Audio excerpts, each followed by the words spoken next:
আসসালামু আলাইকুম, আমি লাবণী রহমান চলে আসলাম আরও একটি রেসিপি নিয়ে। কাতল মাছের পকোড়া। চলুন শুরু করা যাক।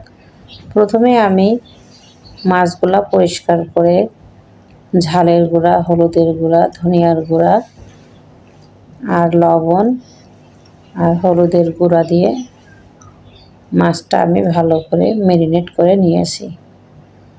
তারপরে আমি আরেকটা ফ্রাই প্যানে বেসন,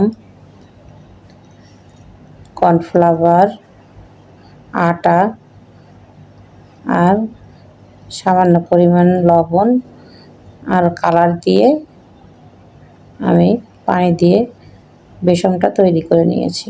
তারপরে ফ্রাই প্যানে তেল দিয়ে তেল গরম হয়ে আসলে সামান্য একটু নুন ছিটিয়ে নিয়ে মাছগুলো আমি ভাজি করে নিব। এখানে সবগুলা পেটি মাছ। পেটি মাছ ছাড়া পকোড়া খাওয়া যায় না। মাছগুলো আমি ভাজি করে নিয়েছি। পেটি মাছে তো কাটা থাকে না, যার কারণে পকোড়া ভাজি করলে খেতে ভালো লাগে। আর যে কাটা থাকে সেটাতে কোনো সমস্যা হয় না। বেসন দিয়ে আমি মাখিয়ে মাছগুলো আবার ভাজি করে নিচ্ছি। উল্টে পাল্টে ভালো করে ভাজি করে নিব। লম্বা লম্বা কাটা থাকে, যার কারণে খেতেও সুবিধা। অনেকে আছে কাটা বের করে নিলেও নিতে পারেন।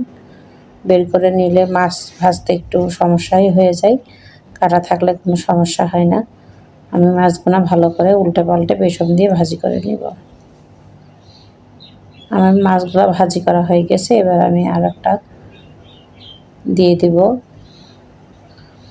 চারটা চারটা করে আমি ভাজি করব। কাতল মাছের পেটি খেতেও অনেক সুস্বাদু। এভাবে অনেক সময় তরকারি রান্না করলে খেতে চাই না, এভাবে পকোড়া করলে অনেক সময় খেতে ভালোই লাগে। গরম গরম ভাতের সাথে বা রুটির সাথে আপনারা খেতে পারেন। বিকালের নাস্তার সাথেও আপনারা এটা খেতে পারেন। খেতেও অনেক সুস্বাদু। পোলাও ভাতের সাথে খেলেও ভালো লাগবে। আমার ভিডিওটা যদি আপনাদের ভালো লেগে থাকে তাহলে like, comment, share and subscribe করে দিবেন। ভালো থাকেন, সুস্থ থাকুন। আল্লাহ হাফেজ। Thanks for watching.